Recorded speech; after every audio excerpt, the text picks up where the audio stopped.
Islam tidak punya, maka perang adalah identik dengan pengerusakan.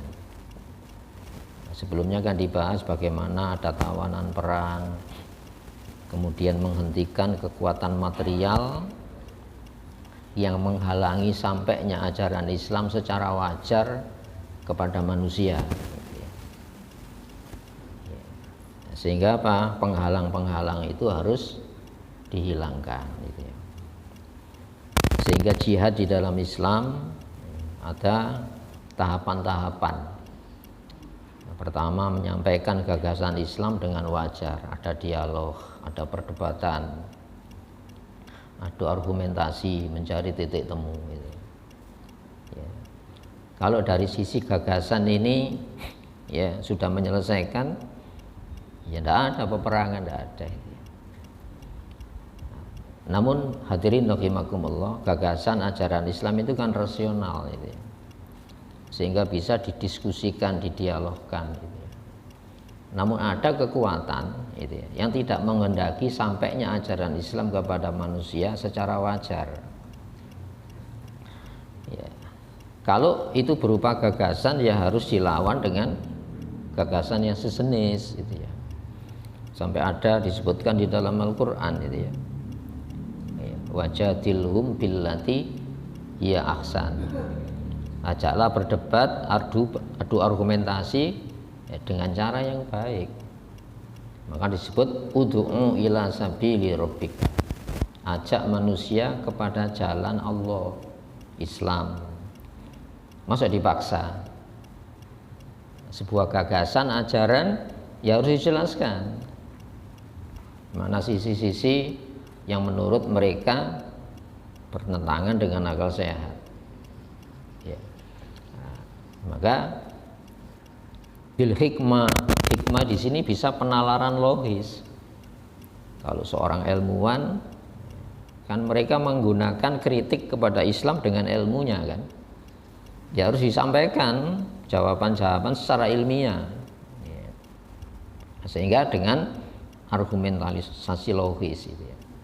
Wal mau'idotil hasanah, ada nasihat-nasihat ya yang cara baik, diperagakan bagaimana sistem ekonomi Islam, sistem politik Islam, sistem akhlak Islam, bagaimana akhlak pemimpin, akhlak rakyat itu ya. Nah, itu mau'idotil hasanah. Klimaksnya wajadilhum billati hiya ahsan ya, ajaklah mereka berdebat. Itu terakhir itu ya, ada forum-forum ilmu, tidak boleh debat kusir ya, harus forum yang ilmiah, ada penengah, moderator, ada yang menyampaikan gagasan, ada yang sanggahan, disimpulkan itu ya. Dan itu dijamin oleh Allah, orang akan mengenal kebenaran. Tapi yang namanya nafsu kan tidak cukup itu kan ya, makanya menutup diri dari untuk bertemu gagasan-gagasan itu ya. Makanya disebut kafaru itu menutup diri ya, atau menutup orang lain untuk mengetahui ya. Makanya menutup kebenaran itu kan tahu bahwa yang ditutup itu kebenaran, maka fakta ilmiah harus disampaikan. Ini loh Islam ini, larangan Allah itu ilmiah ya, dan alamiah, tidak melawan kodrat. Yang dilarang oleh Allah itu tidak melawan kodrat ya, itu. Begitupun yang diperintah. Nah, makanya banyak para ilmuwan yang jujur menaruh perhatian kepada Islam walaupun dia tidak memeluk Islam, karena tidak ada paksaan memeluk Islam yang sudah diketahui benar. Itu masalah hati gitu ya. Tapi secara rasional harus disampaikan, ini loh Islam itu benar. Dibentuk forum-forum pertemuan, diskusi itu ya. Ya, bagaimana syariat Islam itu ya. Nah, di sini hadirin rahimakumullah, klimaknya perang di dalam Islam itu orang yang menutup itu ya, pintu-pintu diskusi tadi ya, menutup pintu untuk hikmah, mau'idhah hasanah itu ya, itu ditutup. Sehingga apa? Manusia dipaksa untuk apa? Menerima yang secara rasional tidak masuk akal. Tersiksa apa enggak? Tersiksa ketika kita disuruh melaksanakan sesuatu yang secara akal sehat saya ingkari, saya tersiksa, saya tertekan. Maka disebut la ikraha fid din. Untuk patuh itu tidak boleh tidak ada paksaan, tapi harus dijelaskan. Itu ya. Nah, Islam itu disebut ahadza bayanun linnas. Ini keterangan untuk manusia.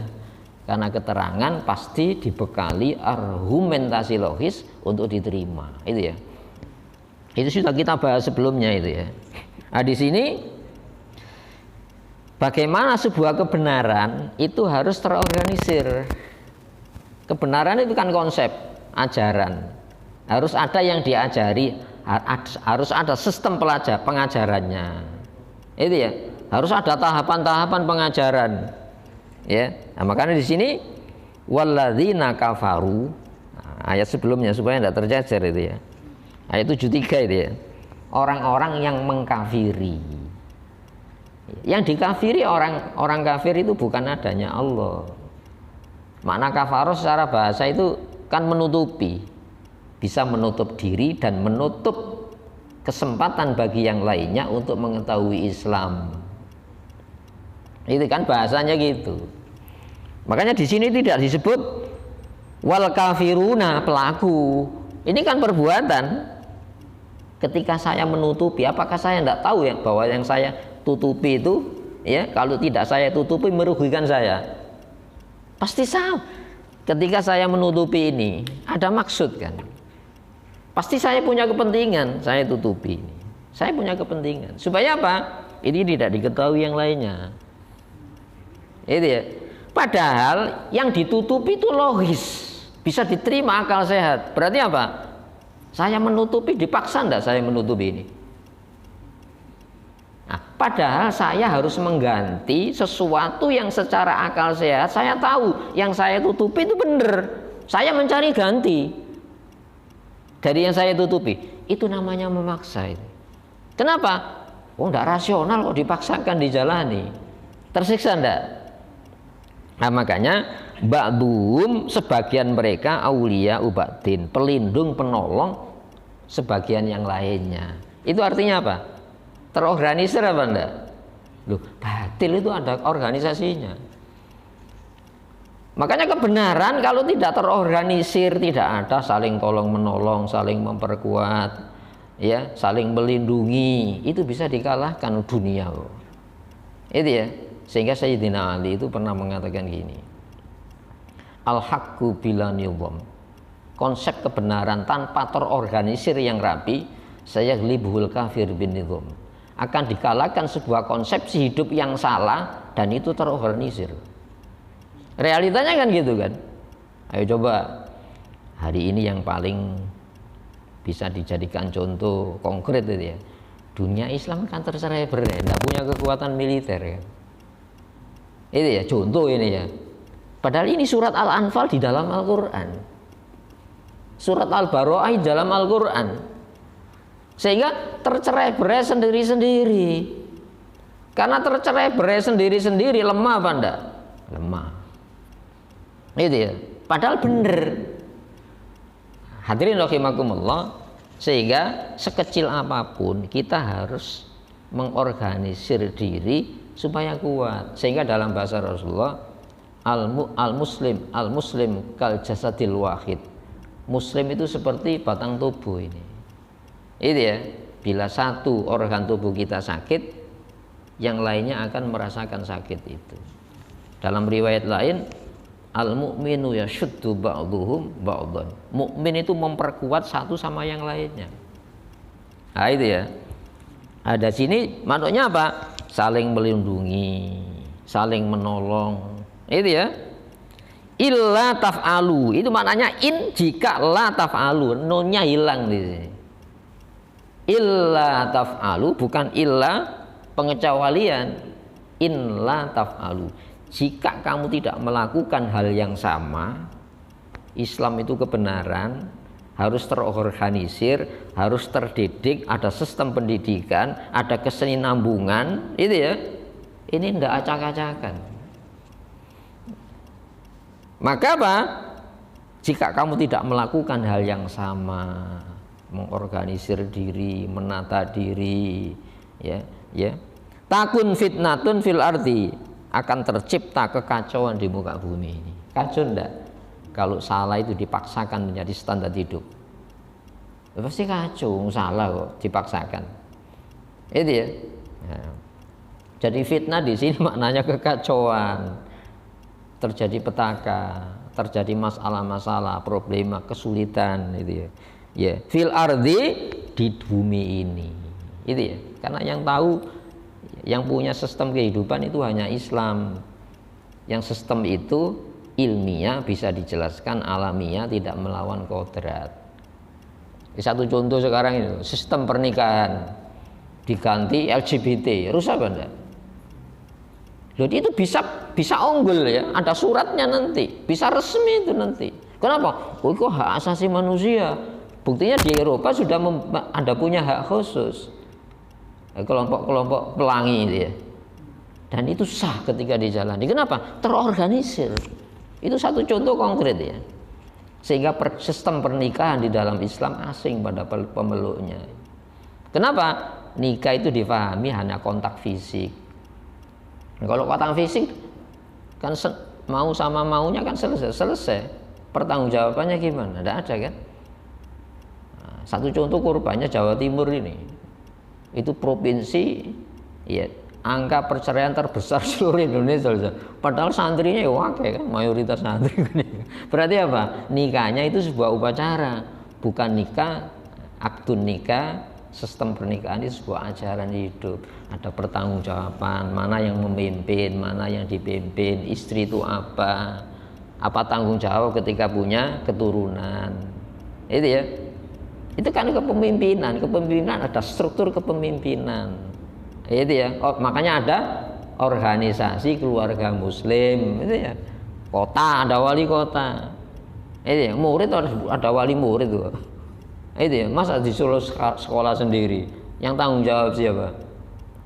Itu satu contoh, ba'duhum awliya'u ba'din, itu semacam itu, masing-masing menjadi penolong pelindung sesamanya. Muslim lebih dari itu yang punya ajaran muslim. Wa fasadun kabirun, dan kerusakan yang besar, meluas. Kenapa? Tersistem. Kalau kerusakan terorganisir, lempeng tidak jalannya, ada pendanaan, itu ya, ada eksekutornya, ada perencanaan, rusak tapi perusahaan. Sementara yang benar tidak terorganisir. Maka fasadun kabir itu sebuah konsekuensi. Kenapa? Tertata sebuah ajaran yang salah itu. Ini kita rasakan apa enggak? Dalam surat Shaf itu Allah menegaskan, innallaha yuhibbul ladzina yuqatiluna fi sabilihi shaffan ka'annahum bunyanun marsus. Allah itu senang orang-orang yang berjuang dalam satu barisan yang kuat seperti benteng yang kokoh. Allah senang, berarti Allah kan benci kan kalau acak ini. Iya, kalau tidak terorganisir kan benci ya. Jadi senang Allah itu bukan sekedar sholat, itu ya. Sholat saja ada jamaahnya, maka di luar sholat pun ada jamaah. Di mana ciri jamaah? Ada satu komando, ya, ada saling mengingatkan di dalam jamaah itu. Kembali kepada ini, walladzina hajaru, sedangkan orang-orang yang berhijrah. Makna hajaro yuhajiru itu berhijrah. Konsepnya gimana? Menyelamatkan Islam dan iman, ya. Dan hijrah ini hidup terus. Kalau Rasulullah mengatakan la hijrata ba'dal fathi, setelah Fathu Mekah itu tidak ada hijrah. Kenapa? Mekah sudah jadi zona aman, pusat pemerintahan Islam.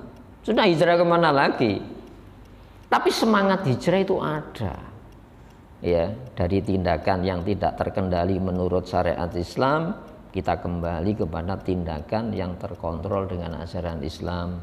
Yang asalnya pelaku maksiat, kembali untuk mengevaluasi diri menjadi orang-orang yang taat. Yang asalnya kita tidak empati kepada perjuangan Islam, saya menaruh perhatian kepada perjuangan Islam. Yang asalnya untuk akhirat sisa-sisa waktu, ya, kita sediakan waktu. Masa depan kita akhirat, ya. Ketika kita meremehkan ajaran Islam, masya Allah, saya selama ini lengah tidak mempelajari Islam. disediakan waktu untuk mempelajari Islam. Itu kan hijrah sikap. Itu ya. Wajahadu, dan bersungguh-sungguh. Kenapa kok bersungguh-sungguh? Sesuatu yang terorganisir, pasti ada kesungguhan di sana. Orang kafir itu sungguh-sungguh ya. Ada pendanaannya, ada perencanaannya, ada organisasi yang rapi itu. Itu ya. Karena sebuah ajaran pasti ada yang ngajari. Karena ajaran itu sebuah konsep, harus difahamkan konsep itu, dan harus ada komunitas yang memahami konsep-konsep itu. Itu wajah. Tapi fisabilillah, di jalan Allah. Itu ya. Orang kafir apa enggak berjihad? Iya. Fisabilis tauhid, di jalannya setan. Itu ya. Sama-sama di jalan. Artinya di jalan itu menjalani sebuah konsep. Itu ya. Sholat itu bukan sekedar sholat. Sholat itu ajaran. Yang kalau kita terajari dengan sholat, kita kasih waktu, kita jaga sholat, kita pelihara, sholat akan punya daya memelihara saya. Itu ya. Jadi wajahadu fisabilillah itu ya, kepedulian kita di dalam pihak Islam. Sehingga Nabi bersabda gini, man lam yahtam bi amril muslimina falaisa minhum. Siapa yang tidak menaruh empati perhatian ya kepada urusan-urusan orang-orang muslim, maka bisa dikategorikan bukan termasuk kelompok mereka. Terindikasikan apa? Bukan muslim itu. Terindikasi. Masalah hati itu kan urusan Allah. Tapi kalau kita gembira terhadap penderitaan sesama muslim, dipertanyakan imannya. Loh, kamu itu loh, tinggal menunggu waktu saja. Kalau di Palestina dibantai karena keislamannya, tinggal tunggu waktu saja. Kita muslim ya, apa enggak bisa ke sini? Tunggu waktu kan? Dia sama begitu. Itu ya, kita merasa sakit ketika kita tidak bisa berbuat. Tapi apa? Lakukan semampumu. Itu ya. Nah, makanya di sini hadirin rahimakumullah, fi sabilillah, di jalan Allah, keperpihakan. Nanti ditanya keperpihakannya. Itu ya. Kamu dulu gagal di pihak siapa? Bukan dulu kamu berislam gagal apa berhasil? Bukan itu yang ditanya. Dunia itu bisa dimanipulasi. Orang salah bisa menang, orang benar bisa kalah. Bukan itu yang ditanya oleh Allah, bukan kalah menangnya. Di pihak siapa dulu kamu itu? Masa kalah dengan burung? Ketika Nabiullah Ibrahim dibakar, burung dengan paruhnya yang kecil ngambil air, teteskan gini. Diprotes oleh namanya cecek ini. Apa bisa kamu memadamkan kobaran api Ibrahim itu? Enggak, saya yakin tidak bisa memadarkan. Kenapa? Paruh saya kecil. Tapi saya takut kepada Allah. Saya tidak berkutik ketika ada seorang mukmin dianiaya oleh musuh Islam. Ditanyakan nanti, kamu kok diam saja? Itu ya. Nah, di sini hadirin rahimakumullah, ya. Sementara cecak itu apa? Gembus. Itu ya. Punya andil untuk kobaran api Ibrahim, walaupun dengan hembusan yang menurut kita tidak apa-apa, tapi bermasalah dalam pandangan Allah Subhanahu wa ta'ala. Kembali kepada ini, walladzina awau, dan orang-orang yang memberikan perlindungan, kediaman, tempat tinggal. Siapa ini? Orang-orang Madinah. Itu ya, harus ada yang melindungi. Ini Islam ya, pemeluk Islam tanpa perlindungan. Apalagi yang melindungi bukan orang muslim, itu cacat bagi saudara muslim kan ya. Cacat itu sebetulnya ya. Wa nasaru, dan memberikan pertolongan. Siapa itu? Orang-orang muhajirin. Konon di dalam cerita disebutkan gini. Dulu Madinah itu namanya Yathrib. Yathrib itu nama tuan tanah Yahudi. Tanah-tanah dibeli. Kenapa? Di dalam kitab Taurat maupun Injil disebutkan turunnya Nabi akhir zaman di wilayah itu, di satu lembah yang dikelilingi oleh bukit-bukit ya, terjal itu ya. Maka untuk menunggu datangnya Nabi akhir zaman yang dijanjikan itu, yang akan mampu membebaskan muslim Banu Israel dari kemelut peperangan sesamanya, Nabi akhir zaman. Makanya sebelum turunnya Al-Quran, mereka bertanya kepada orang-orang Mekah, ciri-ciri Nabi ini datang apa enggak? Oh belum. Tapi ketika datang, falamma ja'ahum ma'arafu kafaru bihi. Ketika datang dengan membawa bukti yang mereka kenal, ciri-ciri Nabi akhir zaman, justru mereka mengingkari Nabi akhir zaman. Loh, padahal mereka tahu ya. Berarti iman Islam itu anugerah siapa? Allah Subhanahu wa taala. Sebab Yahudi Nasara itu tahu ciri-ciri Nabi akhir zaman, malah menunggu-nunggu hadirnya Nabi akhir zaman. Kenapa? Dalam pandangan Allah, Nabi ini akan pembebas dari pertikaian internal Banu Israel. Banu Israel di Mekah itu ada Yahudi, di Medina itu kan ada Aus dan Khosros. Ini klan Yahudi besar itu ya. Perang 2 abad, 200 tahun perang. Dia jemu menunggu mengakhiri perang ini. Nabi akhir zaman yang akan menghentikan peperangan itu. Itu ya.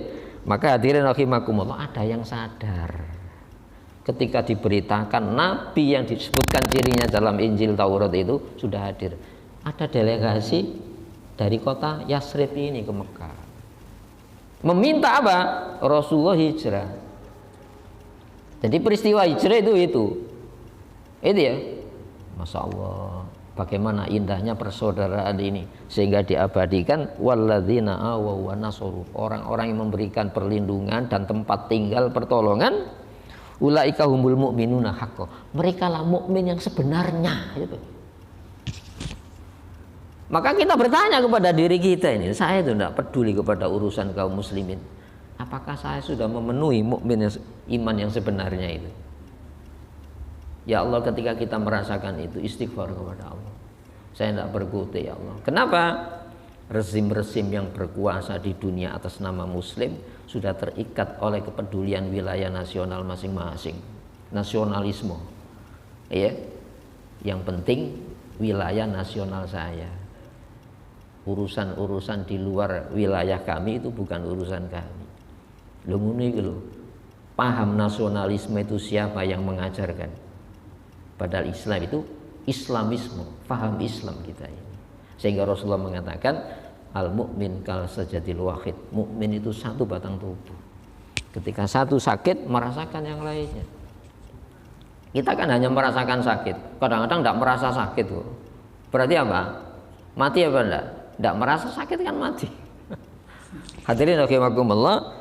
Sehingga yang di sini dikatakan kepedulian itu mukminuna haqqan, mukmin yang sebenarnya. Lahum maghfiratun, buat mereka ampunan, warizkun karim, dan rezeki yang mulia. Apa rezeki yang mulia itu? Kemuliaan itu rezeki. Itu ya. Bagaimana seorang muslim dihidupi musuh Islam? Masa mulia? Bisa hidup mewah tapi tidak mulia itu. Itu ya. Bagaimana seorang muslim keamanannya dilindungi oleh musuh Allah? Apakah itu rezeki karim? Rezeki yang mulia? Tidak mulia itu. Itu ya. Maka hadirin rahimakumullah, kondisi umat Islam di akhir zaman seperti yang ditegaskan oleh Nabi, jumlahnya mayoritas, jadi menjadi bahan perebutan musuh-musuhnya Allah. Itu ya. Yuntazaul muhabatu min qulubi aduwikum. Rasa hormat sudah dicabut dari hati musuh-musuh kamu. Wa yus'alu fi qulubikumul wahnu. Ya. Di dalam dirimu ada mengidap penyakit kelemahan. Apa kelemahan itu? Hubbud dunya wa karahiyatul maut. Senang dunia tapi lupa masa depan akhirat. Bahwa kita ini mati bukan mati tapi pindah alam. Yang di alam sana itu sehari 1000 tahun. Mana sukses yang sebenarnya? Wa innal yauma 'inda rabbika ka'alfi sanatim mimma ta'uddun. Sesungguhnya sehari di akhirat itu 1000 tahun. Mana sukses yang sebenarnya? Hadirin rahimakumullah, sehingga kepedulian kepada Islam dan kaum muslimin itu menjadi tanda ulaika humul mu'minuna haqqan. Mereka itu kan kata tunjuk. Masih dikasih kata mereka, kata ganti hum, mereka al mu'minun. Orang-orang yang mukmin haqqan, yang kondisi imannya itu benar. Baru lahum maghfiratun wa rizqun karim. Itu ya, rezeki karim kalau manusia mukmin itu mandiri menopang kehidupannya. Nah, kemudian walladzina amanu, sedangkan orang-orang yang mempercayai. Mimba'du sebelum itu, wahajaru setelah itu ya. Ba'du itu setelah itu, wahajaru dan berhijrah. Ya, dalam konteks ini hijrah tempat waktu itu. Wajahatu dan bersungguh-sungguh berjuang ma'akum menyertai kamu, faulaika minkum, mereka lah termasuk golongan-golongan kamu. Artinya apa? Mungkin ada muslim di wilayah Mekah tidak pindah, tanggung jawab amannya bukan diletakkan kepada Nabi dan kaum muslimin. Kenapa? Mereka tinggal di wilayah zona konflik. Itu ya. Jadi mereka tinggal di wilayah konflik, tidak ikut pindah. Nah, yang ikut pindah kan berisiko. Itu ya. Maka mereka termasuk kamu. Wa ulul arham, sedangkan yang mempunyai hubungan kerabat, ba'duhum aula bi ba'tin, masing-masing mereka ya lebih berhak terhadap yang lainnya fi kitabillah, di dalam kitab Allah. Artinya apa? Urusan pribadi itu masih dipertimbangkan dalam Islam. Kan ada orang muslim di Mekah waktu itu ya. Tapi keluarganya ada yang pindah, mungkin kondisi sosial, mungkin takut, dalam tekanan, itu masih diperhatikan, punya hak waris. Itu ya, tidak bisa.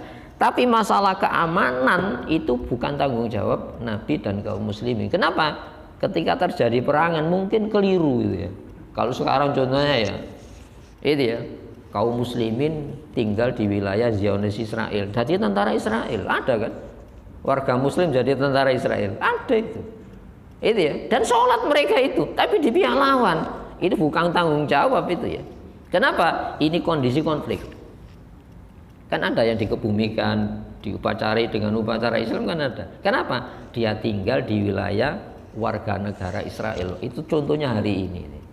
Hadirin rahimakumullah, sehingga hukum damai dan hukum perang itu masih dihargai di dalam hukum Islam. Itu ya. Kemudian innallaha bikulli syai'in alim, sesungguhnya Allah dengan segala sesuatu itu maha tahu. Allah itu ya, maha tahu. Nah, tapi hadirin rahimakumullah, muslim tidak dibenarkan memberikan empati apalagi pembelaan kepada ajaran yang salah dalam pandangan Islam. Itu ya. Kembali kepada ini ya. Surah Taubah itu ya. Nah, surah Taubah itu tidak ada bismillahnya, sehingga ada yang mengatakan itu kelanjutan daripada surah Al-Anfal, sebab sampai akhir ayat Rasulullah tidak menjelaskan ini bagian surat Al-Anfal apa surah sendiri, sehingga apa adanya. Sebab Rasulullah itu ketika turun surat baru pasti Rasulullah mengatakan ini surat baru, dan Rasulullah tidak memberikan penjelasan sampai akhir ayatnya. Kan Quran itu berturun tidak utuh kan, kadang-kadang Al-Baqarah tidak utuh, An-Nisa itu ya, bukan berdasarkan tertib nuzul mushaf ini ya. Tapi itu memang hak prerogatif Allah, bukan hak Rasulullah, termasuk urutan surat. Nah, sehingga sahabat tidak mencatat itu ya. Tapi intinya surat At-Taubah itu sama ya, ada kemiripan dengan surat Al-Anfal. Nah, kenapa para ulama menjelaskan itu ya, tidak ada sebut bismillah, karena ini surat perang. Itu ya, berbicara tentang perang. Itu ya. Sehingga apa? Ini berisi kekerasan. Sehingga tidak dibuka dengan bismillahirrahmanirrahim. Dan ini surat memutuskan semua perjanjian yang dibikin Rasulullah dengan orang-orang musyrik. Sehingga ketika turunnya surat At-Taubah Al-Baroah ini, itu semua perjanjian dibatalkan sepihak oleh Rasulullah SAW. Kenapa? Konsekuensinya itu ya, kamu memeluk Islam atau hidup di dalam wilayah Islam dengan membayar kompensasi ya, upeti keamanan, bukan dipaksa masuk Islam ya. Kenapa? Muslim sudah kuasa waktu itu di Jazirah Arab. Kamu boleh tinggal di wilayah Muslim dengan kompensasi apa? Bayar upeti. Sebagai jaminan apa?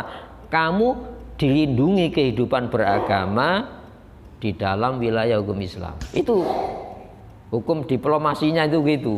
Hukum diplomatik, hubungan diplomatik gitu ya. Maka hadirin rahimakumullah, dikecualikan orang musyrik. Itu ya. Orang Yahudi, Nasara boleh hidup, tidak boleh dipaksa. Tapi hidup di wilayah hukum Islam harus membayar apa? Jizyah. Kompensasi ya untuk apa? Hidup aman dalam perlindungan pemerintahan Islam. Nah, di sini ya, surat At-Taubah atau Al-Baro'ah, berlepas diri.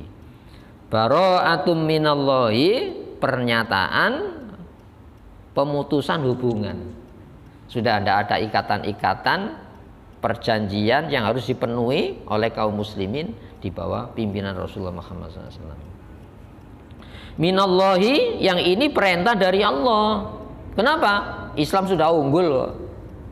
Makanya ketika Sayyidina Umar membagi zakat, itu ya, mu'allafah qulubuhum tidak dapat. Itu ya. Kan ada itu ya. Mu'allafah qulubuhum, orang-orang yang hatinya dijalin simpatis kepada Islam. Pada masa pemerintahan Sayyidina Umar, alokasi untuk mu'allafah ditiadakan. Kenapa kok ditiadakan? Kita tidak perlu mu'allafah. Kenapa? Jumlah muslim sudah mayoritas. Sehingga tidak perlu menjalin hati dengan dikasih uang zakat. Ya, makanya Islam sudah mayoritas, sudah kuat, menjadi kekuatan internasional waktu itu di Jazirah Arab yang sejajar dengan Persia Romawi. Jadi Imperium Persia Romawi dengan pemerintahan Nabi di Madinah itu sejajar. Ya. Jadi hukumnya sudah negara kuat. Ya. Wa rasulihi, penegasan memutuskan semua perjanjian damai ya dari Rasulullah. Kepada apa? Ilal ladzina ahadtum, kepada orang-orang yang kalian mengadakan perjanjian minal musyrikina, di antara kaum musyrikin. Ya. Jadi orang penyembah berhala itu kamu tidak boleh. Itu ya. Kalau Yahudi Nasara boleh hidup, tapi penyembah berhala tidak ada ruang dalam ajaran Islam. Lu kenapa? Padahal Yahudi Nasara kan juga musyrik ya, menuhankan Nabi Isa itu, apa ada musyrik itu? Tapi mereka masih mengakui kitab, ya, mereka mengakui kenabian. Mereka itu masih bisa diajak dialog untuk mendiskusikan, berdakwah, menerima dakwah Islam. Tapi kalau musyrik itu sudah tidak ada itu ya. Itu ya. Nah, maka fasihu fil ardi, maka hendaklah mereka berjalan bebas, maksudnya beraktivitas fil ardi, di bumi ini, arba'ata ashur, 4 bulan. Dikasih tenggat 4 bulan untuk memikirkan masuk Islam atau meninggalkan kemusyrikannya. Yang bayar jizyah itu siapa? Yahudi Nasara. Itu ya, musyrik enggak. Karena di sini minal musyrikina, dari orang-orang musyrik, sudah dibatalkan perjanjian itu. Ya. Wa'lamu, ketahuilah, annakum, bahwa kamu ghairu mu'jizillah, tidak akan mampu melemahkan Allah. Itu ya. Berarti apa? Kekuatan Islam sudah mendominasi Jazirah Arab. Sehingga banyak wilayah-wilayah yang dulu menjadi satelit Persia maupun Romawi kembali kepada Islam. Itu ya. Sehingga kuat jaringan di Jazirah Arab ini. Wa annallaha, dan bahwasanya Allah itu muhzil kafirin, menghinakan orang-orang kafir. Pertanyaannya gini, loh, orang yang dihinakan oleh Allah itu loh, kau beri wewenang untuk mengatur kamu itu gimana? Coba kita pikirkan ya. Ini Al-Quran. Allah itu menghinakan orang-orang kafir. Sementara kita menghormati dengan membuat sistem mereka itu pengatur atas diri kita, itu gimana ya? Ini sentuhan perasaan ya. Allah itu menghinakan orang kafir. Sementara ajarannya kita pakai itu gimana? Masya Allah, hadirin rahimakumullah. Apa ndak hina itu? Maka mereka itu, kamu ndak punya, ndak usah pindah agama, tapi kamu menggunakan ajaran hidup kami itu sebagai standar kehidupan, itu saja. Masa kita dipaksa? Ya, karena mayoritas tidak bisa dipaksa. tapi sistem pengendalian hukumnya bukan ajaran Islam, itu cukup menjadi sebuah kehinaan di dalam kehidupan dunia ini. Itu ya. Hadirin rahimakumullah, wa annallaha, dan bahwasannya Allah itu muhzil kafirin, menghinakan orang-orang kafir. Ya. Kemudian wa adzanun minallahi wa rasulihi. Adzan itu maklumat, pemberitahuan. Ya. Minallahi, yang ini resmi dari Allah, wa rasulihi, dan utusannya. Siapa itu? Rasulullah Muhammad SAW. Ilan nasi, kepada manusia pada zaman itu, yaumal hajjil akbar, pada hari Haji Akbar, hari Jumat itu. Itu ya. Masih boleh orang musyrik dulu mendatangi Mekah. Orang musyrik kan naik haji. Itu ya. Dengan sistem haji yang sudah keluar dari ajaran Nabi Ibrahim. Mulai hari ini orang musyrik tidak boleh masuk areal haram. Kenapa? Areal haram itu zona suci yang dikuasai kaum muslimin. Tidak boleh melaksanakan ibadah haji. Sebab yang melaksanakan ibadah haji itu hanya orang muslim dan mukmin. Orang musyrik tidak boleh. Dibersihkan itu, ya, oleh Rasulullah Muhammad dan para sahabat. Annallaha, bahwasanya Allah bari, berlepas diri, minal musyrikin, dari orang-orang musyrik dan ajarannya. Allah berlepas diri. Loh, kalau kita ini dikendalikan oleh orang-orang musyrik, sementara Allah melepaskan diri dari orang-orang musyrik, siapa kita di hadapan Allah Subhanahu wa taala? Itu kan sentuhan perasaan dalamnya. Ya Allah, engkau itu menghinakan orang kafir, sementara saya dikendalikan oleh ajaran kafir. Ya Allah, saya ini hina dalam pandangan, standar pandangan Islam. Wa in tubtum, ya, wa rasuluhu, dan rasulnya juga berlepas diri. Wa in fa in tubtum, jika kamu bertobat, artinya apa? Masuk Islam. Orang musyrik, orang Yahudi Nasara tidak boleh dipaksa masuk Islam. Tapi orang musyrik dengan dua pilihan, kamu masuk Islam, itu ya, atau diperangi, ya, dalam ajaran Islam. Kenapa? Innamal musyrikuna najasun fala yaqrabul masjidal haram. Orang musyrik itu najis, tidak boleh memasuki areal haram. Ya. Wa in tubtum, jika kamu tobat masuk Islam, orang musyrik maksudnya gitu. Fa huwa khairul lakum, itu terbaik bagi kamu. Namun wa in tawallaitum, jika kamu berpaling, tetap bertengger di dalam kemusyrikannya, itu ya. Ya. Fa'lamu annakum ghairu mu'jizillah.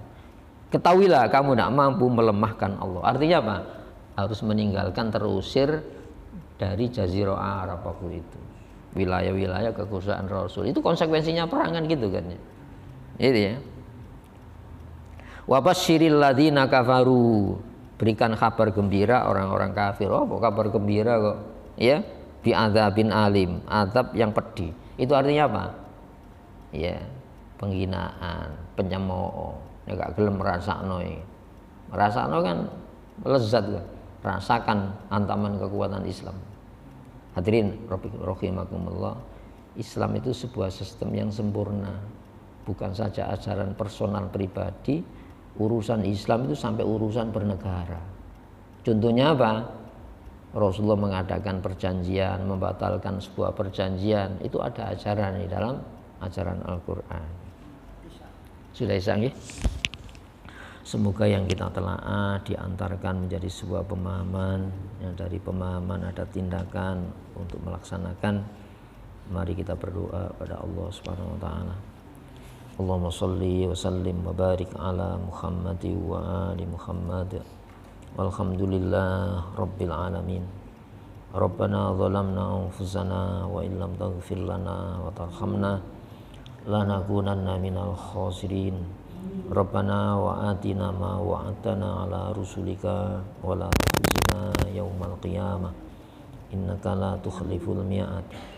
Allahumma ansur mujahidin fi Palestin. Allahumma ya Allah, berikan kepada mereka kekuatan iman. Rabbana afrigh alaina sabra wa tsabbit aqdamana wansurna 'alal qaumil kafirin. Allahumma ansur man nasaraddin wa khudhul man khadhalal mu'minin. Rabbana atina fid dunya hasanah wa fil akhirati hasanah wa qina adzabannar. Subhana rabbika rabbil izzati amma yasifun Wassalamun alal mursalin alhamdulillahirabbil alamin. Assalamualaikum warahmatullahi wabarakatuh.